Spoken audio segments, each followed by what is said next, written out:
ஆமேன். கர்த்தர் நல்லவர். ஹல்லேலூயா, ஹல்லேலூயா, ஆமேன். நம்ம ஒரு வசனத்தை வாசிக்கலாம். உபாகமம் 11ஆம் அதிகாரம் 24ஆம் வசனம்.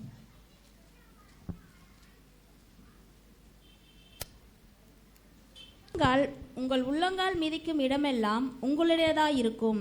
வனாந்தரத்தையும் லீபனோனையும் தொடங்கி ஐபிராத்து நதியையும் தொடங்கி கடைசி சமுத்திரம் வரைக்கும் உங்கள் எல்லையாயிருக்கும். ஆமென். நம் கண்களை மூடி ஜெபம் செய்வோம்.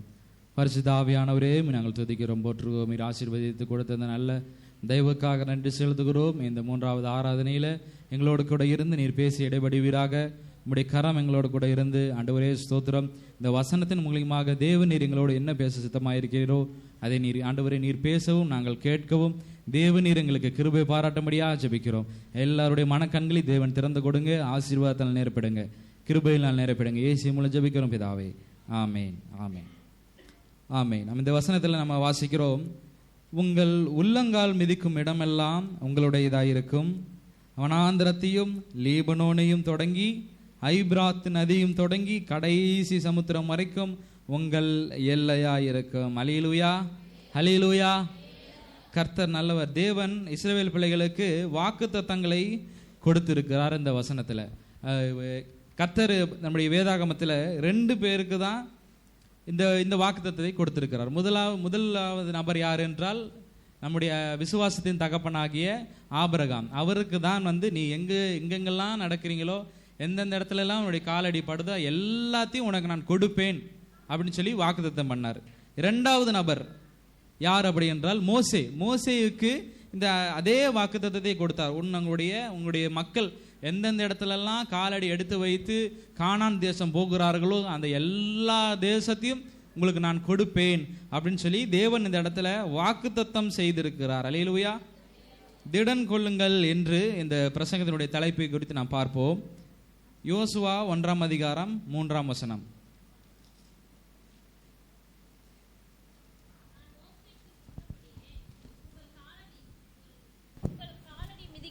எவ்விடத்தையும் உங்களுக்கு கொடுத்தேன். ஆமென். மோசேக்கு தேவன் கட்டளையிட்டு இருக்கிறார், உங்கள் காலடி மிதிக்கும் எவ்விடத்தையும் உங்களுக்கு நான் கொடுப்பேன், கொடுக்க போகிறேன் என்று தேவன் இந்த இடத்துல வாக்குத்தத்தத்தை கொடுத்திருக்கிறார். Be strong in his promise. தேவனுடைய வாக்குத்தத்தத்தில் நாம் நிலைத்து நிற்க வேண்டும். அல்லேலூயா, அல்லேலூயா. உங்கள் உள்ளங்கால் மிதிக்கும் இடம் பாருங்க, எவ்வளோ பெரிய ஆசீர்வாதம் பாருங்க. நம்ம இப்போ ஒரு லேண்ட் வாங்கினோம்னா எவ்வளோ கஷ்டப்பட்டு பணமெல்லாம் சேர்த்து வைத்து அந்த லேண்ட் ஓனர்கிட்ட பேசி கஷ்டப்பட்டு அந்த கிரயமெல்லாம் பண்ணி காசை கொடுத்து அதை நம்ம காம்பவுண்டெல்லாம் போட்டு ஒரு லேண்ட் வாங்குவதற்கு ரொம்ப ரொம்ப கஷ்டமாக இருக்கிறது. ஆனால் தேவன் ஈஸியான ஒரு வாக்குத்தத்தத்தை கொடுத்து அந்த அனைத்து தேசத்தையும் ஒரே வசனத்தில் சொல்லி முடிக்கிறார். அல்லேலூயா, அல்லேலூயா. அதே அதிகாரத்தில் யோவான் 1ஆம் அதிகாரம் 5ஆம் வசனத்தை வாசிக்கலாம்.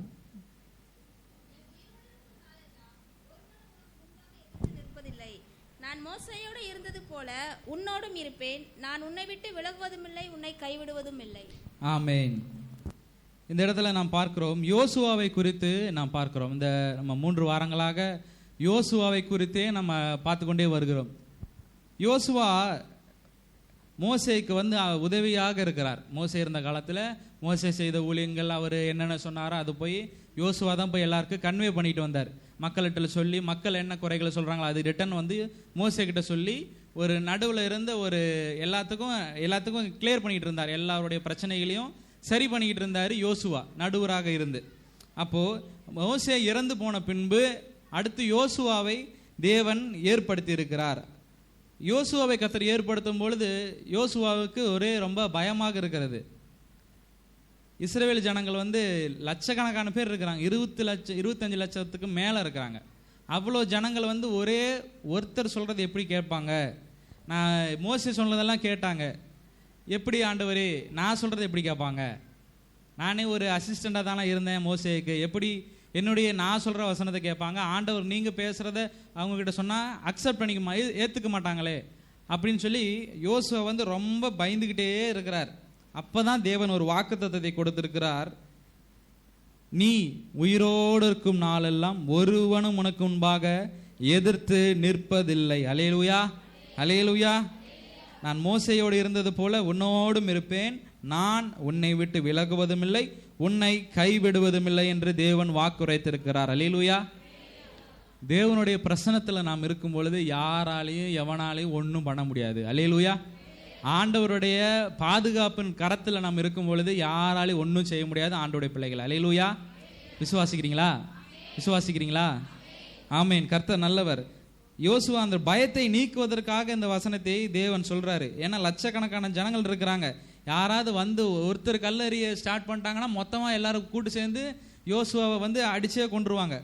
அப்போ அவ்வளோ பயத்தோடு இருக்கிற மகனுக்கு தேவன் இந்த வாக்குத்தத்தை கொடுத்திருக்கிறார். நான் உன்னை விட்டு விலகுவதும் இல்லை, உன்னை கைவிடுவதும் இல்லை. அதே வாக்குத்தத்தை நமக்கும் நாம் எடுத்துக்கொள்ள வேண்டும். அல்லேலூயா. No one will able to stand against you. யாரும் நமக்கு முன்பாக எதிரியாக எதிர்த்து நிற்க மாட்டாங்க, எதிர்த்து நிற்க போவதும் இல்லை. அல்லேலூயா. மோசேக்கும் அந்த பயம் ஃபர்ஸ்ட் இருந்தது. தேவன் அழைக்கும் பொழுது, ஊழியத்துக்கு அழைக்கும் பொழுது, நீ போயிட்டு நேராக எகிப்து போய் பார்வோன் ராஜா கிட்ட போய் இஸ்ரவேல் ஜனங்களை தேவனை ஆராதிப்பதற்கும் துதிப்பதற்கும் நம்ம சர்ச்சை கட்டி அந்த இடத்துல ஆராதனை செய்வதற்கு என்னுடைய ஜனங்களை விடு அப்படின்னு சொல்றார் பார்வோன் ராஜா கிட்ட போய். மோசே வந்து இதை கேட்டுட்டு ஆண்டவருடைய சொப்பனத்தை பார்த்து பயந்துட்டார். எப்படி ஆண்டவரே, பார்வோன் ராஜா மிகப்பெரிய ராஜா, எகிப்து தேசம் பெரிய தேசம், அவ்வளோ பெரிய தேசத்தை ஆளுகிற ஒரே ஒரு கிங், அவரை போய் நான் எப்படி சொன்னா கேட்பாரா? தன்னுடைய சோல்ஜர் சொன்னாலே கேட்க மாட்டாரு, மந்திரி சொன்னாலே ராஜா கேட்க மாட்டாரு. ராஜா என்ன சொல்றாரோ அதை தான் எல்லாரும் கேட்பாங்க. ஆனால் ஒருத்தர் போய் ராஜா கிட்ட, ஒரு தனி நபர் போய் ராஜா கிட்ட பேச முடியுமா என்றால் யாராலையுமே முடியாது. ஆனால் ஆண்டவர் நினைத்தால் முடியும். அல்லேலூயா. மோசேக்கு தேவன் பெலனை கொடுக்கிறார். அல்லேலூயா. அந்த பெலனை பெற்றதுக்கு பின்பு தான் நான் உன் கூட இருக்கிறேன் பயப்படாத அப்படின்னு சொன்னதுக்கு அப்புறம் தான் மோசே நல்ல ஒரு ஸ்ட்ராங் மனசில் நல்லா ஸ்ட்ராங் ஆகிட்டாரு. ஓகே, ஆண்டவர் நம்ம கூட இருக்கிறாரு, வாக்குத்தத்தம் கொடுத்துட்டாரு, நிச்சயமாக நம்மளை நடத்துவார் அப்படிங்கிற ஒரு நம்பிக்கையோடு போய் பார்வோன்கிட்ட பேசி அத்தனை லட்சம் ஜனங்களையும் திரும்ப ஆண்டவரை ஆராதிக்கும்படியாக மோசே ஆனவர் அத்தனை லட்சம் ஜனங்களையும் திரும்ப கூட்டி கொண்டு வருகிறார். ஹல்லேலூயா. ஏசப்பா சொல்கிறார் இந்த காலை வேளையில், I will be with you. Hallelujah. நான் உன்னோடு கூட இருக்கிறேன். இந்த வசனம் தான். ஆண்டவர் நம்ம கூட இருந்தோம்னா பிசாசானவனால் ஒன்றும் செய்ய முடியாது. ஹல்லேலூயா. ஒரு வசனத்தை நாம் வாசிக்கலாம். எபிரேயர் 13ஆம் அதிகாரம் 5ஆம் வசனம்.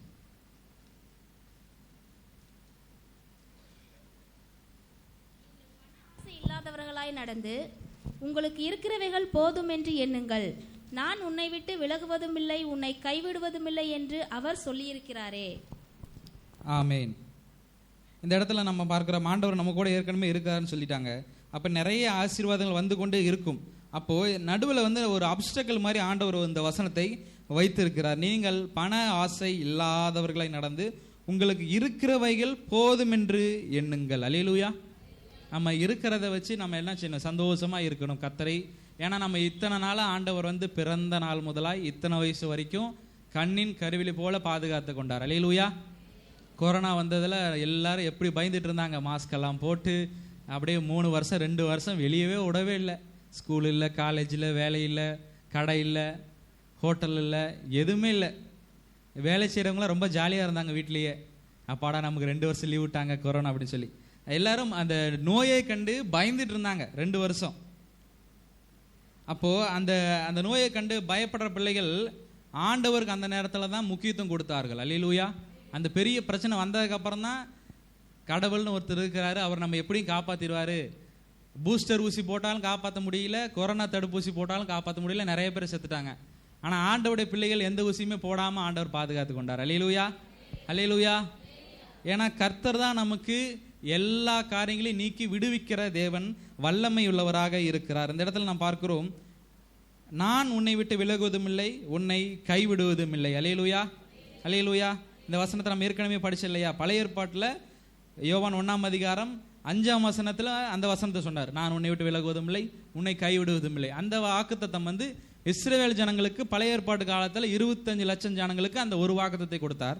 புதிய ஏற்பாட்டு காலத்தில் நமக்கு ஏசப்பாவை நம்புகிற பிள்ளைகளுக்கு, விசுவாசிக்கிற பிள்ளைகளுக்கு மறுபடியும் அந்த வாக்குத்தத்தத்தை நினைவூட்டுகிறார், ரிமெம்பர் செய்கிறார். நான் உன்னை விட்டு விலகுவதும் இல்லை, உன்னை கைவிடுவதும் இல்லை என்று அவர் யாரு? இயேசு சொல்லி இருக்கிறாரே. அல்லேலூயா. அதனாலே நாம் தைரியம் கொண்டு கர்த்தர் எனக்கு சகாயர், நான் பயப்படேன், மனுஷன் எனக்கு என்ன செய்வான் என்று நாம் சொல்லலாம். அல்லேலூயா. யார் நமக்கு சகாயர்? யார் நமக்கு சகாயர்? கர்த்தர் நமக்கு சகாயர். சகாயர் என்றால் எல்லா காரியத்திலும் நமக்கு சகாயம் பண்ணுவார், ஹெல்ப் பண்ணுவார். அல்லேலூயா. கர்த்தர் சகாயம் பண்ணவில்லை என்றால் என்ன செய்ய முடியும்? என்ன செய்ய முடியும்? ஒண்ணுமே செய்ய முடியாது. அப்போ ஆண்டவர் நம்ம எந்த அளவுக்கு நம்ம பாதுகாத்து ஒரு சேஃப்டியான லைனுக்குள்ள நம்ம எப்படி வச்சுக்கிறாரு. ஒரு குருவி எப்படி கூடு அழகா நல்லா சூப்பரா கட்டி அதனுடைய குருவி அந்த குட்டி கூடு குஞ்சுகளுக்கெல்லாம் எவ்வளோ அழகாக அந்த கூடு அழகாக பார்த்துக்குது பாருங்க. எந்த பாம்பு வந்து உள்ளே சாப்பிடாத மாதிரி அதுக்கு ஒரு டிசைன் பண்ணி, அது எந்த சிவில் இன்ஜினியரிங்கும் படிக்கல குருவி, ஆனால் எவ்வளோ சூப்பராக கூடு கட்டி தன்னோட குழந்தைகளை அழகாய் பாதுகாக்கிறது. அது பெருசாகிற வரைக்கும் சாப்பாடெல்லாம் கொடுத்து கொடுத்து கொடுத்து எவ்வளோ அழகாக பார்த்துக்குது. அதே போல் உங்களையும் என்னையும் படைத்த தேவன் அழகாக உங்களுடைய வாழ்க்கையை நடத்துவார். அல்லேலூயா. அதனால் நீங்கள் எதை கண்டும் பயப்படாதீங்க. இந்த பிரசங்கனுடைய தலைப்பு என்னவென்றால் திடன் கொள்ளுங்கள் அப்படின்றதான் தலைப்பு. ஏன்னா இன்றைக்கு நிறைய பேருக்கு நிறைய பிரச்சனைகள் இருக்கிறது நம்முடைய வாழ்க்கையில். வீட்டில் பிரச்சனை, காட்டில் பிரச்சனை, வேலையில் பிரச்சனை, ரோட்டில் பிரச்சனை, கடைக்கு போனால் அங்கே ஒரு பிரச்சனை. நம்முடைய லைஃப்பில் வந்து நிறைய பிரச்சனைகள் நடுவில் தான் நம்ம வாழ்ந்து கொண்டு இருக்கிறோம். கர்த்தர் அது எல்லாவற்றினின்று நாம் நின்று திடன் கொண்டு நம்ம ஸ்ட்ராங்காக கர்த்தருடைய வசனத்தில் நின்னோம்னா எல்லாவற்றினின்று கர்த்தர் நம்மை பாதுகாத்துக் கொள்வார். அல்லேலூயா. அல்லேலூயா. எந்த சூழ்நிலையிலும் எப்பேற்பட்ட நேரத்திலும் நம் கர்த்தரை விடாமல் நம்பிக்கொண்டு இருக்க வேண்டும். அல்லேலூயா. மோசஸ் ராஜசேகர் பாடிக்கார், எந்த சூழ்நிலையிலும் எப்பேற்பட்ட நேரத்திலும் மனரம்மியமாயிருக்க நான் கற்றுக்கொண்டேன், மனரம்மியமாயிருக்க நான் கற்றுக்கொண்டேன். போதுமென்ற மனதுடனே தேவ பக்தியுடனே, போதுமென்ற மனதுடனே தேவ பக்தியுடனே மனரம்மியமாய் இருக்க நான் கற்றுக்கொண்டேன், மனரம்மியமாய் இருக்க நான் கற்றுக்கொண்டேன். அல்லேலூயா. அல்லேலூயா. போதுமென்ற மனதுடனே நாம் இருக்கும் பொழுது ஆண்டவர் நம்மை அழகாய் நடத்துவார், மனரம்மியமாய் நம்மை நடத்துவார். அல்லேலூயா. இந்த இடத்துல நம்ம பார்க்கிறோம், டாக்டர் மார்க் அப்படிங்கிற ஒரு டாக்டர் இருந்தார். ஒரு 10-15 வருஷத்திற்கு முன்பாக அவர் வந்து ஒரு ரிசர்ச் பண்ணி கொண்டு இருந்தார் லேபில். தன்னுடைய லேபில் வந்து கேன்சர் பேஷண்ட்டுக்காக அவர்களை எப்படி குணமாக்குவது, first stage, second, third, fourth ஸ்டேஜ்லேருந்து அவர்களை எப்படி க்யூர் பண்ணுறது அப்படின்னு சொல்லி ஒரு பெரிய ரிசர்ச் பண்ணி, ரொம்ப வருஷமாக ரிசர்ச் பண்ணி ஒரு நாள் வந்து கேன்சர் பேஷண்ட்டுக்கு ஒரு மெடிசனை கண்டுபிடிச்சிட்டார், மருந்துகளை கண்டுபிடிச்சி மக்கள்கிட்ட எல்லாத்திட்டையும் சொல்லி நியூஸில் அது பரவி எல்லாரும் அந்த டாக்டர் மார்க் அப்படிங்கிற வந்து எல்லாருக்கும் தெரிஞ்சிருச்சு. ஒரே நாளில் நியூஸ் பேப்பரில் வந்து எல்லாருக்கும் தெரிந்து விட்டது, கேன்சருக்கு மருந்தை கண்டுபிடித்து விட்டார் அப்படி என்று சொல்லி. அப்போ இவர் பாராட்டும் விதமாக ஒரு யூனிவர்சிட்டியில் வந்து இவருக்கு ஒரு மெடலை கொடுப்போம். ஏன்னா கேன்சருங்கிறது பெரிய வியாதி, அந்த வியாதியை குணமாக்குறது வந்து அந்த நாள் வரைக்கும் யாராலையும் வந்து மெடிசினை கண்டுபிடிக்க முடியல, எவ்வளோ ரிசர்ச் பண்ணாலும் ஃபெயிலியர் ஆயிடுது, அந்த கிருமிகளை அழிக்கவே முடியல. அப்போது இந்த டாக்டர் மார்க் அப்படிங்கிறவர் வந்து நிறைய ரிசர்ச் பண்ணி எப்படியோ இந்த மருந்தை கண்டுபிடித்து விட்டார். அப்படி கண்டுபிடிக்கும் பொழுது சரி, யூனிவர்சிட்டியில் வந்து பிளான் பண்ணி நாளைக்கு வந்துருங்க doctor, evening 6 o'clock program, 6 to 10 வரைக்கும் ப்ரோக்ராம் நடக்கும், உங்களுக்கு மெடல் கொடுப்போம், உங்களுடைய மருந்தை உங்களை நாங்கள் சிறப்பிக்கும் விதமாக மருந்து நாங்கள் உங்களுக்காக கவர்னர் கையில் உங்களுக்கு மெடல் கொடுக்குறோம் அப்படின்னு சொல்லி ஃபோன் பண்ணி சொல்லிட்டாங்க. டாக்டருக்கு வந்து ரொம்ப சந்தோஷம், டாக்டர் மார்க் அப்படிங்கிறவருக்கு.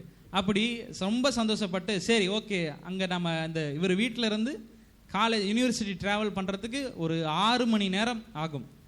ஓகே நம்ம ட்ராவல் பண்ணலான்னு சொல்லி இவர் காரில் ஏறிட்டார். காரில் கிளம்பி போயிட்டே இருக்கிறார். போகிற வழியில் நிறைய தடைகள் ஏற்படுது. தடைகள் மீன்ஸ் மழை வருது, புயல் அடிக்குது, நிறைய மின்னல்கள் ஏற்படுது.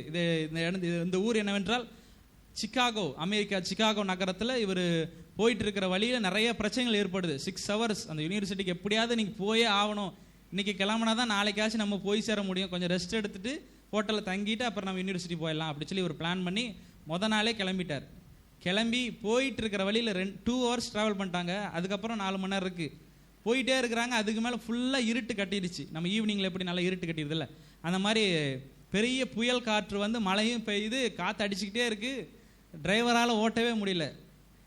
டாக்டர் பார்த்து சொல்கிறார், சார் இதுக்கு மேலே நம்மளால் ஓட்டவே முடியல, ரொம்ப அதிகமான மழை பெய்யுது, காற்றும் ரொம்ப அதிகமாக இருக்குது. நாம் ஒரு திசையில் போனால் அது ஒரு திசையில் காற்று வந்து வண்டியை தள்ளுது, நம்ம அதையும் தாண்டி போனோம்னா ஆக்சிடென்ட் ஆயிரும், கமுத்தி போட்டுரும் காரையே.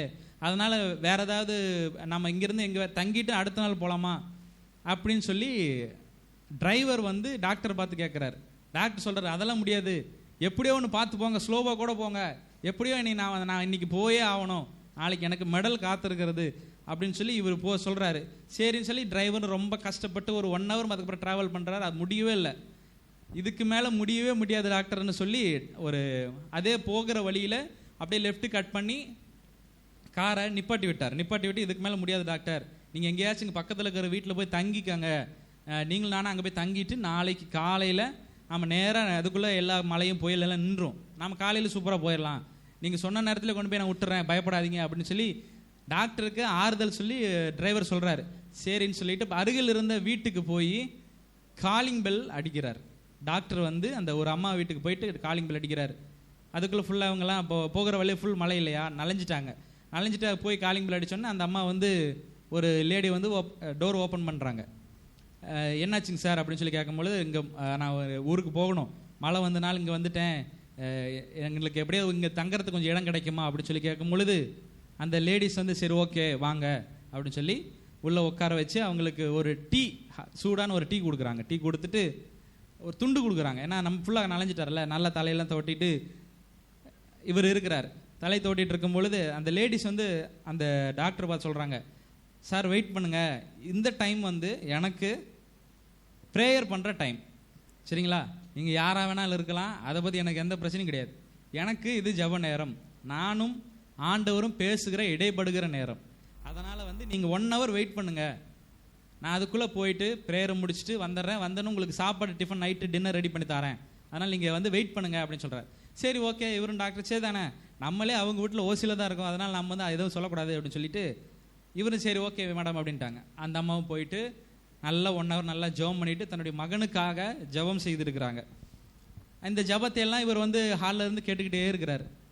தன்னுடைய மகனுக்கு வந்து பெரிய பிரச்சனை, அந்த நோயிலேருந்து எப்படியாவது காப்பாற்றுங்க ஆண்டவரேன்னு சொல்லி அந்த அம்மா வந்து ஜெபத்தில் வேண்டுதல் செஞ்சுட்டு இருக்கிறாங்க ஏசப்பா கிட்ட.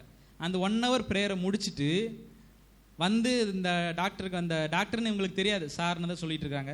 அப்படி இருக்கும்பொழுது வந்துட்டு, சார் உங்களுக்கு நான் டிஃபன் பண்ணி தரேன், டின்னர் பண்ணி தரேன்னு சொல்லி இவங்க போயிட்டு நல்ல ஒரு டின்னரை பண்ணி போய் கொடுக்குறாங்க. கொடுக்கும் பொழுது அப்புறம் தான் அந்த டாக்டர் வந்து சாப்பிட போகிற வழியில் அந்த மகனுடைய ரூமை பார்க்குறாரு.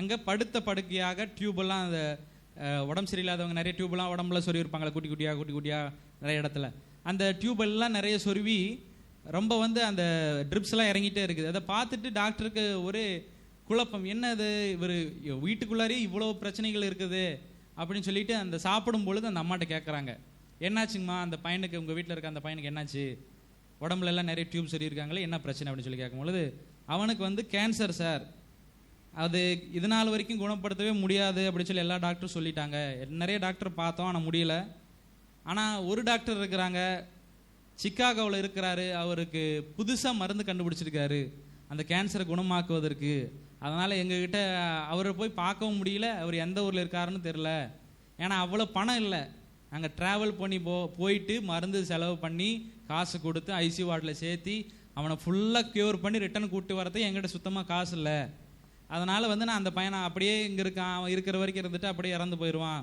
அப்படின்னு சொல்லி இந்த அம்மா ரொம்ப சோகமாக சொல்லியிருக்கிறாங்க. அப்போது டாக்டர் மார்க் சாப்பிட்டுட்டு அதுக்கப்புறம் தான் ஒரு முடிவெடுக்கிறார். அந்த யார் அந்த டாக்டர் சொன்னாங்களோ அதே டாக்டர் தான் அந்த வீட்டிற்கு வந்து காலிங் பெல் அடித்து இவங்களுக்கு சாப்பாடு கொடுத்துட்டு இருக்கிறாங்க. அல்லேலூயா, அல்லேலூயா.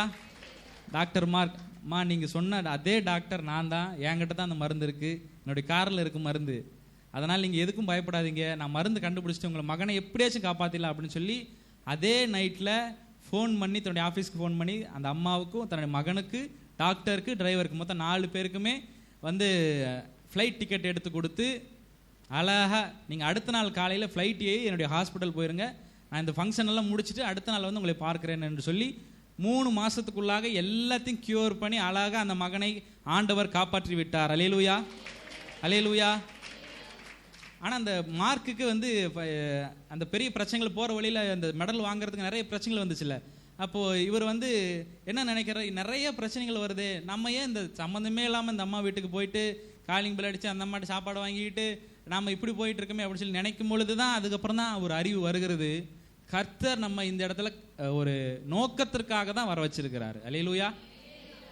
எல்லாருடைய வாழ்க்கையிலும் ஒவ்வொரு விஷயம் நடக்கும் பொழுது எதுக்கு இப்படி நடக்குது, நடக்கவே கூடாது ஆண்டவரே அப்படின்னு சொல்லி கதறி ஜெபிப்போம். அப்படி நாம் ஜெபிக்கும் பொழுது ஆண்டவர் வச்சிருப்பார், நினைப்பாரு, மகனே அப்படி இல்லை, உன்னை கொண்டு ஒரு நோக்கம் வச்சிருக்கேன், ஒரு மோட்டிவ் இருக்கு, உன்னை கொண்டு தான் ஒன்று அதை செய்வேன் அப்படின்னு சொல்லி பிளான் பண்ணிட்டா நீ தப்பிக்கவே முடியாது. உன்னை கொண்டு தான் செய்வேன். உன்னை எப்படி திருத்தணும்னு ஆண்டவர் நினைக்கிறாரோ அப்படி அழகா திருத்துவார். அல்லேலூயா. ஃபர்ஸ்ட் வசனத்தில் சொல்லுவார், போதகர் மூலியமாக சொல்லுவார், தீர்க்கதரிசிகள் மூலியமாக திறந்து சொல்லுவார். அப்பயும் கேட்கல, அப்படி இல்லைன்னா ஸ்ட்ரைட்டாக வந்து அடித்து திருத்துக்கிற நிலைமைக்கு நம்ம தள்ளப்பட்டுரும். அதனால் நம்ம ஆண்டவர் அடித்து திருந்துறதுக்கு முன்பாக வசனத்தை நம்ம போதிக்கும் பொழுதே கீழ்ப்படிந்து விட்டோம்னால் எல்லா பிரச்சனையிலும் நம்ம தப்பித்து கொள்ள முடியும். அல்லேலூயா. அப்போ அந்த அம்மா பாருங்க, அந்த லேடிஸு தன்னுடைய மகனுக்காக ஜெபம் தான் செஞ்சாங்க, எந்த மருந்தையும் நோக்கி போகல, டாக்டர் நோக்கி போகல, பணம் இல்லை. ஆனால் ஆண்டவர் அந்த டாக்டரே வீடு தேடி வந்து அந்த மகனுக்கு குணமாக்குகிறார். அல்லேலூயா. அதுதான் ஆண்டவர். அல்லேலூயா. அதுதான் கர்த்தர். ஏன்னா அவர் நேற்றும் இன்றும் என்றும் மாறாதவராய் இருக்கிறார். அவர் நம்பினோரை கைவிடாதவர், நம்பிக்கையின் நட்சத்திரமாய் இருக்கிறார். அல்லேலூயா. ஒரு வசனத்தை வாசிக்கலாம். யோசுவாவின் புஸ்தகம் 1ஆம் அதிகாரம் 8ஆம் வசனம். ஆமேன். நியாயப்பிரமாண புஸ்தகம் சொல்கிறது, எல்லா அந்த கட்டளைகளையும் நீ ஃபாலோ பண்ணணும் அப்படின்னு சொல்லி. அந்த கட்டளைகளின் வாயை விட்டு பிரியாதிருப்பதாக இதில் எழுதியிருக்கிறபடி எல்லாம் நீ செய்ய கவனமாக இருக்கும்படிக்கு. பாருங்கள், எல்லா கட்டளைகளையும் நம்ம கை கொள்ளணுமா, கவனமாக இருக்கணுமா, கேர்ஃபுல்லாக இருக்கணும். ஒவ்வொரு வசனத்தை நம்ம வாசிக்கும் பொழுது, அதை நம்ம கை கொள்ளும் பொழுது, அதை நம்ம கீழ்ப்படியும் பொழுது நம்ம கேர்ஃபுல்லாக கீழ்ப்படியணும். ஏன்னா பிசாசானவன் எவனை விழுங்கலாமோ என்று இந்த உலகத்தில் சுற்றி கொண்டு இருக்கிறான். அதனால் நம்ம வந்து கவனமாக இருக்க வேண்டும். எந்த காரியத்தை செய்யும் பொழுதும் இரவும் பகலும் அதை நீ தியானித்து கொண்டிருப்பாயாக, அப்பொழுது நீ உன் வழியை வாய்க்க பண்ணுவாய். அல்லேலூயா. பாருங்க, இரவும் பகலும் கர்த்தருடைய வசனத்தை தியானிக்கிற மனுஷன் பாக்கியவான் என்று சொல்லி நம்ம சங்கீதத்தில் நம்ம வாசிக்கிறோம். மறுபடியும் இந்த இடத்துல பழைய ஏற்பாட்டு காலத்தில் யோசுவா வசனத்தில் எதுக்கு இதை சொல்றாரு அப்படின்னா, எல்லா சூழ்நிலையும் நம்மளை காப்பாற்றுவது வந்து ஃபுட்டு கிடையாது, வேலை கிடையாது, நம்முடைய ஃபேமிலி கிடையாது, ஆண்டவர் தான் நம்ம எல்லா டைம்லையும் காப்பாற்றுவார். அல்லேலூயா. நடு ரோட்டில் பிரச்சனை ஆயிடுச்சு, நம்மளை யாருமே இல்லை, தனியாக மாட்டிக்கிட்டோம்னா யார் நம்மளை காப்பாற்றுவா? ஆண்டவர் மட்டும்தான் காப்பாற்றுறோம். அல்லேலூயா.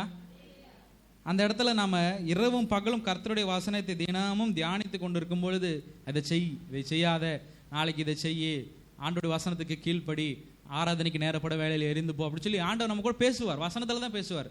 ஆண்டவர் பேசுவார்னு வானத்தை பார்த்துட்டு உட்காந்துருக்கூடாது. ஏன்னா ஆண்டவர் தான் பைபிளை கொடுத்துருக்காரு. இதை படிச்சினாவே ஆண்டவர் உங்களோட பேசுவார். அல்லேலூயா. ஃபோனை பார்த்துட்டு உட்காந்துருந்தோம்னா எவ்வளோ நேரம் ஃபோன் பார்த்துட்டே இருப்பீங்க? 3 மணி நேரம், 2 மணி நேரம், 1 ஹவர் ஷார்ட்ஸ் ஃபீடு வந்துக்கிட்டே இருக்கும். அவனுக்கு தான் காசு போயிட்டே இருக்கும், சேனல் ஓனருக்கு தான். உங்களுக்கு ஒன்றுமே வராது, உங்களுக்கு வேஸ்ட் ஆஃப் டைம் தான் ஆகிட்டு இருக்கும். வேடிக்கை பார்க்குறவங்களுக்கு ஒன்றும் நடக்காது, ஆனால் ஓனருக்கு நிறைய பணம் வந்துக்கிட்டே இருக்கும். நம்ம அதே போல தான் நம்ம சும்மா சுற்றிக்கிட்டு இருந்தோம்னா ஒன்றும் நடக்காது. ஆண்டோடைய வசனத்தை கேட்டுட்டு நம்முடைய வேலையை நாம் செஞ்சுட்டு இருக்கும்பொழுது அவர் தன்னுடைய காரியத்தை வாய்க்க செய்வார். அல்லேலூயா. இன்னொரு வசனத்தை நாம் வாசிக்கலாம். 6ஆம் வசனம். இந்த ஜனத்தின் பிதாக்களுக்கு நான் கொடுப்பேன் என்று ஆணையிட்ட தேசத்தை நீ இவர்களுக்கு பங்கிடுவாய். ஆமேன். பலங்கொண்டு திடமனதாயிரு. இந்த காலை வேளையில் இந்த பிரசங்கத்தை எடுத்து கர்த்தர் கொடுத்த நல்ல தயவுக்காக நன்றி. நம்ம எல்லாருக்குமே கர்த்தர் திடமனதை கொடுக்க வேண்டும் என்று நாம் ஜெபிக்க வேண்டும். அல்லேலூயா. நல்ல ஸ்ட்ராங்கான ஹார்ட்டாக இருக்கணும். லகுவான ரொம்ப இலகிய மனசாக இருந்துச்சுன்னா சின்ன ஒரு பிரச்சனை கேட்டால் கூட டப்புன்னு உடஞ்சிடும், ரொம்ப சோர்ந்து போயிடுவோம். அப்படி சோர்ந்து போகவே கூடாது நம்முடைய வாழ்க்கையில். ஏன்னா நிறைய பிரச்சனைகள் நம்ம இன்னும் சந்திக்க தான் போகிறோம். ஆனால் எல்லா பிரச்சனையிலிருந்தும் நம்மளை தப்பித்து கொள்ளும்படியான பலனையும் சேர்த்து தருவார். அல்லேலூயா. பலன் ஆண்டவருக்கு நம்ம தப்பிக்கிறதுக்கு வழியே இல்லாமல் மாட்டி விட மாட்டார். எப்படியும் தப்பிச்சிடுவேன் அப்படின்னு சொல்லி ஒரு வழியை ஏற்படுத்திட்டு தான் பிரச்சனையே நமக்கு முன்பாக வரும். அல்லேலூயா. பலங்கொண்டு திடமனதாயிரு, இந்த ஜனத்தின் பிதாக்களுக்கு நான் கொடுப்பேன் என்று ஆணையிட்ட தேசத்தை நீ இவர்களுக்கு பங்கிடுவாய். இந்த இஸ்ரவேல் ஜனங்களுக்கு நான் கானான் தேசத்தை கொடுப்பேன் அப்படின்னு சொல்லிட்டேன், அதனால் நீ எதுக்கும் பயப்படாத. நிறைய பிரச்சனைகள் வருது, நிறைய எரியோ போன்ற பிரச்சனைகள் எல்லாம் வருது இவர்களுக்கு முன்பாக. நிறைய பேர் அந்த கானான் தேசத்துக்கு போகிற வழியில் நிறைய பேர் வழி விடாமல் இந்த ரூட்டில் போகக்கூடாது, நீங்கள் சுற்றி போங்க அப்படின்லாம் சொல்லியிருக்கிறாங்க. சுற்றி போகிற வழியில் நிறைய நதி, கடல், யோர்தான் நதியெல்லாம் இருந்திருக்குது. அதெல்லாம் கர்த்தர் பிளந்து வனாந்திரத்தில் நடக்கிறது போல் அழகாக எல்லாத்தையும் மக்கள் எவ்வளோ பிரச்சனைகள் அந்த இஸ்ரேல் ஜனங்கள் முன்பாக எதிர்த்தாலும் போட்டாலும் அது எல்லாவற்றையும் தாண்டி தாண்டி தாண்டி தாண்டி தாண்டி வருவதற்கு தேவன் பலனையும் கொடுக்கிறார். அல்லேலூயா, அல்லேலூயா. ஜோஹன் ஆல்ஃபிரட் ரினெல் அப்படிங்கிற ஒரு மிஷினரி அவர்கள் ஸ்வீடன் நாட்டில் இருந்து சைனாவுக்கு ஊழி செய்கிறதுக்காக போகிறார். எந்த ஊரில் இருந்து? ஸ்வீடன் நாட்டில் இருந்து சைனா அப்படிங்கிற நாட்டுக்கு ஊழியத்துக்கு போகிறார். அங்கே போய் மக்களுக்கு சுவிசேஷம் சொல்லணும், அவர்களை நல்வழிப்படுத்தணும் அப்படின்னு சொல்லிட்டு போகிறார். போகிற வழியில் இவர் ரொம்ப சின்ன பையன், 19 வயசு தான் ஆகுது. 19 வயசுலேயே தேவன் இந்த மகனை தெரிந்து கொண்டார். அல்லேலூயா. இந்த ஆல்ஃபிரட் ரினல் அப்படிங்கிற மகனை தேவன் தெரிந்து கொண்டு நீ சைனாவுக்கு தான் ஊழியம் செய்யணும் அப்படின்னு சொல்லி ஆண்டவர் பேசிட்டாரு. சரி ஆண்டவரே, நான் சைனாவுக்கு ஊழியத்துக்கு போகிறேன், ஆனால் எனக்கு ரொம்ப ரொம்ப சின்ன வயசு, 19 வயசு தான் ஆகுது, எப்படி ஆண்டவரே நான் தனியாக போகிறது அப்படின்னு சொல்லி கேட்கும் பொழுது, ஒன்றும் பயப்படாத, நான் உங்க கூட இருக்கேன் அப்படின்னு சொல்லி ஆண்டவர் பேசிட்டு இவர் போயிட்டு ஊழியம் செய்கிறார். சைனாவில் போய் ஃபஸ்ட்டு அவருடைய லாங்குவேஜை படிக்கிறார். சைனாக்காரங்க பேசுகிறது வீடியோலெல்லாம் பார்த்துருப்பீங்க, ஒன்றுமே புரியாது. அப்படி அந்த லாங்குவேஜை கற்றுக்கிறதே ரொம்ப கஷ்டம். நம்ம இருக்கிறதுல ஈஸியான லாங்குவேஜ் என்னன்னா இங்கிலீஷ் தான் ரொம்ப ரொம்ப ஈஸியான லாங்குவேஜ். அதுக்கு முன்பாக நமக்கு எல்லாருக்கும் தெரிஞ்சது தமிழ், அப்போ தெலுங்கு, கன்னடம், ஹிந்தி இதெல்லாம் தெரியும். ஆனால் சைனீஸ் லாங்குவேஜ் வந்து ரொம்ப ரொம்ப கஷ்டமான லாங்குவேஜ். அதனுடைய லெட்டர்ஸும் ரொம்ப ரொம்ப கஷ்டமான லெட்டர்ஸ், யாராலையும் ஈஸியாக படிக்க முடியாது. ஏற்கனவே படிச்சுட்டு இருக்கவங்க மட்டும்தான் படிக்க முடியும் சைனீஸ் லாங்குவேஜ். அப்போது இவர் வந்து எப்படியாவது கற்றுக்கணுமே அப்படின்னு சொல்லி கஷ்டப்பட்டு கற்றுக்கொள்கிறார். ஃபர்ஸ்ட் லாங்குவேஜ் கற்றுக்கிட்டால் தான் சுவிசேஷம் சொல்ல முடியும் அப்படின்னு சொல்லி கற்றுக்கொண்டு ஊழியங்களை செய்ய ஆரம்பிக்கிறார். ஒரு பெரிய மாகாணத்தில் இருந்து, பெரிய சிட்டிலேருந்து ஊழியம் செய்வோம் பிளான் பண்ணி அந்த ஊரில் போயிட்டு டெய்லி ஒவ்வொருத்தருக்காக சுவிசேஷம் சொல்லி கொண்டே வருகிறார். இவர் சொல்ல சொல்ல சுவிசேஷம் சொல்ல சொல்ல நிறைய பேர் ரட்சிக்கப்படுகிறார்கள், கர்த்தரிடத்தில் சேர்க்கப்படுகிறார்கள். சபையில் அனுதினமும் 1 by 1 ஆண்டுடைய வசனம் வந்து கொண்டு போய் சேர்த்து கொண்டே இருக்கிறார். இதை சேர்த்து கொண்டே இருக்கும் பொழுது கர்த்தரை பிடிக்காத பிள்ளைகள், ஃபாக்சர்ஸ் ரிபல்லியன், ஃபாக்சர்ஸ் அப்படிங்கிற ஒரு அமைப்பினர் வந்து யாரெல்லாம் சுவிசேஷம் சொல்கிறாங்களோ, ஏசப்பாவுடைய பிள்ளைகளாக பாஸ்டராக இருக்காங்களோ, மிஷினரியாக வராங்களோ, அவங்களெல்லாம் அடித்து துன்புறுத்தணும் அப்படின்னு சொல்லி பிளான் பண்ணி அது ஒரு இயக்கமாக வச்சு பண்ணிகிட்டு இருந்துருக்குறாங்க. அப்போது அந்த அமைப்புகள் இவருக்கு நேராக வந்து ஜோஹன் ஆல்ஃபிரட் கிட்ட வந்து பிரச்சனை பண்ணுறாங்க. நீங்கள் இங்கெல்லாம் ஒளி செய்யக்கூடாது, ஒழுங்காக உங்கள் ஊருக்கே ஸ்வீடனுக்கு ஓடிடு, என்னத்துக்கு இங்கே வந்து சைனாவில் ஒளி செய்கிற, உங்கள் ஊரில் இடம் இல்லையா அப்படின்னு சொல்லி மிரட்டுறாங்க, அடிக்கிறாங்க, போட்டு ஆல்ஃபிரட்டை போட்டு அடிக்கிறாங்க. அடிக்கும் பொழுது இவர் எல்லாத்தையும் ஏற்றுக்கொள்கிறார், அக்செப்ட் பண்ணிக்கிறார். அடிங்க, எந்த பிரச்சனையும் கிடையாது, ஏன்னா நீங்கள் என்னை தூசிக்கவில்லை, ஆண்டவரை தூசிக்கிறீர்கள் அப்படின்னு சொல்லி அவர்கிட்ட சொல்லிட்டு நீங்கள் எப்படி ரட்சிக்கப்படுவீங்க அப்படின்னு சொல்லி அவங்க அடிக்கிற பிரச்சனைகளை, கொடுக்குற பிரச்சனைகளை, அடிக்கிறது எல்லாத்தையும் வாங்கிக்கிட்டு அக்செப்ட் பண்ணிக்கிட்டு அப்பயும் கண்டினியூஸாக ஊழியம் செஞ்சுக்கிட்டே இருக்கிறார். அவங்க டெய்லி பார்க்குறாங்க, அடிக்கிறாங்க, தொந்தரவு பண்ணுறாங்க, அந்த அமைப்பினர் வந்து தொந்தரவு பண்ணுறாங்க. ஆனால் இவர் வந்து சோர்ந்து போகவே இல்லை, மனசு தளர விடவே இல்லை, ஸ்ட்ராங்காக இருக்கிறார். என்ன ஆண்டவர் இந்த சைனாவில் வச்சிருக்கிறார் அப்படின்னா ஒரு நோக்கத்தை தான், நோக்கத்தோடு என்னை அனுப்பியிருக்கிறார், அதை நிறைவேற்றுவார் அப்படிங்கிற ஒரு எண்ணம் அவருடைய மனசு இருந்ததுனால அது எல்லாவற்றையும் பாடுகளெல்லாம் ஏற்றுக்கொண்டார். ஏற்றுக்கொண்டதுக்கப்புறம் நிறைய ஊழியங்களை செஞ்சார் பாருங்க. அந்த அமைப்பினரே பார்த்து இவங்களை பார்த்து பயந்துட்டாங்க. என்னடா இது, நிறைய பிரச்சனைகளை போட்டுக்கிட்டே இருக்கிறோம், அடிக்கிறோம், துன்புறுத்துறோம், இவனை கொல்லலான்னு கூட பார்க்குறான், ஆனால் ஒன்றும் பண்ண முடியலையே, எப்படி தப்பிச்சிடறான் அப்படின்னு சொல்லி அவங்க சோர்ந்து போய் விட்டுட்டேட்டாங்க. சரி போ, எப்படியோ போயிட்டு போகிறான் போ, அவன் எப்படியோ ஒரு டைம் ஊழியம் செய்யிட்டு நம்ம இந்த பக்கம் நம்ம வேலையை பார்ப்போம், மற்றவனை தொந்தரவு பண்ணுவோம் அப்படின்னு சொல்லி ஆல்ஃபிரடை வந்து விட்டுட்டாங்க. இவருக்கு வந்து அதுக்கப்புறம் பெரிய ஒரு வாசல் திறக்கப்பட்ட மாதிரி ஆகிவிட்டது. அல்லேலூயா. அவங்க விட்டதுனால நிறைய ஊருக்கு போய் நிறைய ஊழியங்கள் எல்லாம் செய்து, நிறைய ஸ்கூல் ஓப்பன் பண்ணி, நிறைய காலேஜ் ஓப்பன் பண்ணி, நிறைய பைபிள் காலேஜை ஓப்பன் பண்ணிக்கிறாரு சைனாவில். பைபிள் காலேஜில் ஓப்பன் பண்ணி எப்படி ஆண்டவருடைய சுவிசேஷம் சொல்லுவது, பழைய ஏற்பாட்டில் வசனங்கள் என்ன சொல்கிறது, புதிய ஏற்பாட்டில் வசனங்கள் என்ன சொல்கிறது, அதுக்கு ரிலேட்டடான நிறைய புக்ஸை வந்து ஸ்வீடன் நாட்டிலேருந்து ஏற்றுமதி பண்ணி சைனாவில் இறக்கி அதெல்லாம் ஒரு பெரிய லைப்ரரி மாதிரி பண்ணி அது எல்லா வசனத்தையும் போதித்து நிறைய குழந்தைகளை ஆண்டவருக்குள்ளாக இந்த ஆல்ஃபிரட் ஜோஹன் அப்படிங்கிறவரை வந்து வழி நடத்தினார். அல்லேலூயா. இடையில பிரச்சனைகள் ஏற்பட்டது, அமைப்பினரால் பிரச்சனைகள் ஏற்பட்டது. ஆனாலும் இவர் சோர்ந்து போகாமல் பலங்கொண்டு திடமனதாக இருந்தார். அல்லேலூயா. அவர் இந்த நம்முடைய வேதத்தில் வாசிக்கும் பொழுது இந்த வசனத்தை தான் வாசிச்சாராம். பலங்கொண்டு திடமனதா இரு, நான் உன்னோடு கூட இருப்பேன் அப்படிங்கிற ஒரு வசனம் தான் வந்து இந்த ஜோஹன் ஆல்ஃபிரட்டுக்கு வந்து உறுதுணையாக இருந்தது, காரணமாக இருந்தது. ஆண்டவர் வசனத்திலே சொல்லியிருக்கிறார் அப்படின்னா கன்ஃபார்ம் என்னையும் அதே மாதிரி நடத்துவார் அப்படிங்கிற ஒரு நம்பிக்கை அவர் மனசுக்குள்ள இருந்தது. அதே போல் அந்த நாட்டில் சக்சஸாக 70 வருடங்களை ஊழியம் செய்து முடிக்க தேவன் அந்த மகனுக்கு கிருபை செய்தார். அல்லேலூயா, அல்லேலூயா. இவனை 10 நாள் அடிச்சு விரட்டிடலாம் அப்படின்னு சொல்லி நினைச்சிட்டு இருந்த ஜனங்களால் ஒன்றும் செய்ய முடியல. 70 வருஷம் தொடர்ந்து ஊழியங்களை செய்ய தேவன் ஜோஹன் மூலியமாக பெரிய அற்புதங்களை செய்தார். அல்லேலூயா. அதே போல் இந்த மதிய வேளையில் நீங்கள் நிறைய பிரச்சனைகளோடு வந்திருக்கலாம். கர்த்தர் அந்த எல்லா பிரச்சனையும் விலக்கி உங்களை பாதுகாத்து கொண்டு உங்களை வழிநடத்த தேவன் வல்லமை உள்ளவராக இருக்கிறார். அல்லேலூயா. அதனால் எதை கண்டும் பயப்படாதீங்க. நமக்கு பெரிய பிரச்சனைகள் டாக்டர் சொன்னாலும் சரி, பெரிய உன்னை கீழே ப்ரமோட் பண்ணிடுன்னு சொல்லி மேனேஜர் சொன்னாலும் சரி, ஓனர் சொன்னாலும் சரி, உன்னை வந்து இதோட அழிச்சிருவேன், போட்டு தள்ளிடுவேன் அப்படின்னு சொல்லி உங்களுக்கு நிறைய பிரச்சனைகள் எதிரிகள் சொன்னாலும் சரி, எதை கண்டும் பயப்படாதீங்க. ஏன்னா ஆண்டவர் நம்ம கூட இருக்கிறார். அல்லேலூயா. ஆண்டவர் நம்மை தெரிந்து கொண்டு இருக்கிறார். அல்லேலூயா. அவர் நம்மை தெரிந்து கொண்டு ரட்சித்து ஞானஸ்நானம் எடுக்க வைத்து பரிசுத்த ஆவியை கொடுத்து அந்நிய பாஷையை கொடுத்து இந்த திருச்சபையில் உங்களை உட்கார வைத்திருக்கிறார் என்றால் உங்களை கொண்டு தேவன் ஒரு பெரிய நோக்கத்தை நிறைவேற்றுவார். அல்லேலூயா, அல்லேலூயா.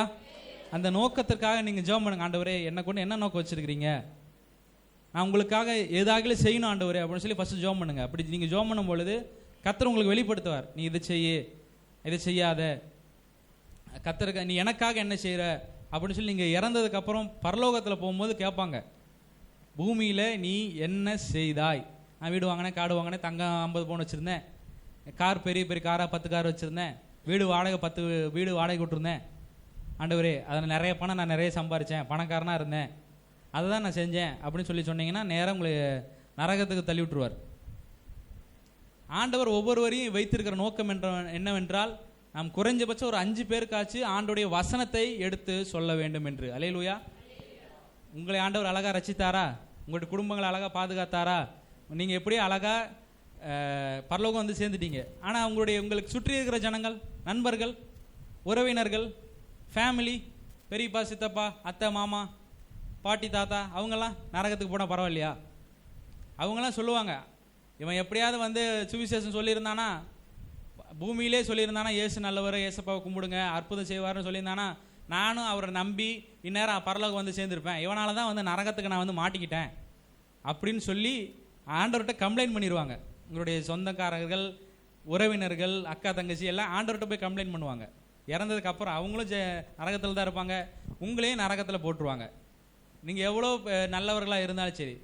ஏன்னா ஆண்டவரை நோக்கம் ஒன்று வச்சிருக்கிறாரு, பூமியில் இருக்கிற எல்லாருக்கும் சுவிசேஷம் இந்த கடைசி நாட்களில் கொண்டு போய் சேர்க்க வேண்டும், சேர்த்தே ஆகணும். நியூஸ்லலாம் பாருங்கள் வந்துக்கிட்டே இருக்கிறது, கடைசி நாட்கள் வந்து விட்டது அப்படின்னு சொல்லி நிறையா வெளிப்படுத்தல சுவிசேஷம் படிச்சிங்கன்னா பயமாகவே இருக்கும். ஒரு அதிகாரத்திலிருந்து 2வது அதிகாரத்துக்கு போகிறதுக்குள்ளாரவே நமக்கு வந்து கை காலெல்லாம் நடுங்கிடும். ஏன்னா அந்த அளவுக்கு வந்து அடுத்து என்ன நடக்கும், அடுத்து என்ன நடக்கும்னு சொல்லி தீர்க்க தரிசனமாக அந்த 22 அதிகாரத்தையும் கர்த்தர் நமக்காக கொடுத்து வச்சிருக்கிறார். அது சீக்கிரத்தில் சம்பவிக்கும்.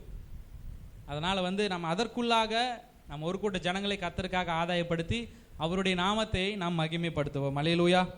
நாம் கண்களை மூடி ஜெபம் செய்வோம். பரிசுத்த ஆவியானவரே, நாங்கள் துதிக்கிறோம், போற்றுகிறோம். நீர் ஆசீர்வதித்து கொடுத்த இந்த நல்ல தயவுக்காக நன்றி ஆண்டவரே. நாங்கள் யோசுவாவை போல ஆண்டவரே ஸ்தோத்திரம், நாங்கள் பலங்கொண்டு திடமானதாக இருக்க தேவன் உதவி செய்திருங்கப்பா. எங்களுக்கு முன்பாக சிங்கம் போன்ற பிரச்சனைகளை எதிர்த்து நின்றாலும் ஆண்டவரே ஸ்தோத்திர, பாதைகள் எல்லாம் தடை கற்களாய் நின்றாலும் ஆண்டவரே, டாக்டரால் முடியவே முடியாது என்று சொன்னாலும் கர்த்தர் நீர் எங்களுக்காக பெரிய டாக்டராக இருக்கிறீரப்பா. ஆண்டவரே ஸ்தோத்திரம், டாக்டர் மார்க்கை கொண்டு ஆண்டவரே கேன்சர் பேசின வீட்டிற்கே போய் சுகமாக்கின தேவன் ஆண்டவரே. ஆண்டவரே, எங்களால் ஒன்றும் கூடாதப்பா, உம்மாலே கூடும். உம்மாலே செய்ய முடியாத அதிசயங்கள் ஒன்றுமே இல்லை. 1000 தலைமுறைக்கும் அன்பு காட்டுகிற ஒரே தெய்வம் அப்பா. ஆண்டவரே, நீர் எங்களை தெரிந்து கொண்டு ஆண்டவரே ஸ்தோத்திர, நீர் எங்களை ஸ்திரப்படுத்தி திடப்படுத்தும்படியாக நாங்கள் ஜெபிக்கிறோம். நான் உன்னை விட்டு விலகுவதும் இல்லை, உன்னை கைவிடுவதும் இல்லை, நான் உன்னை காண்கிற தேவன் என்று சொன்னீர் ஆண்டவரே. நீர் எங்களை காண்கிறவராக இருந்து, நடத்துகிறவராக இருந்து, எங்களை ரட்சிக்கிறவராக இருந்து, எங்களை ஆசீர்வதிக்கிறவராக இருந்து நீர் நடத்தும்படியாக ஜெபிக்கிறோம். தொடர்ந்து உங்கள் தயவும் மாறாத பிரசனமும் உங்களுடைய கிருபையும் இன்றும் என்றும் எங்களோடு கூட இருக்கு நடத்தும்படியாக ஜெபிக்கிறோம். எல்லாவற்றையும் திருக்கரத்தில் அர்ப்பணிக்கின்றோம். ஆளுகை செய்யும் இயேசு மூலம் ஜெபிக்கிறோம் பிதாவே. ஆமேன், ஆமேன்.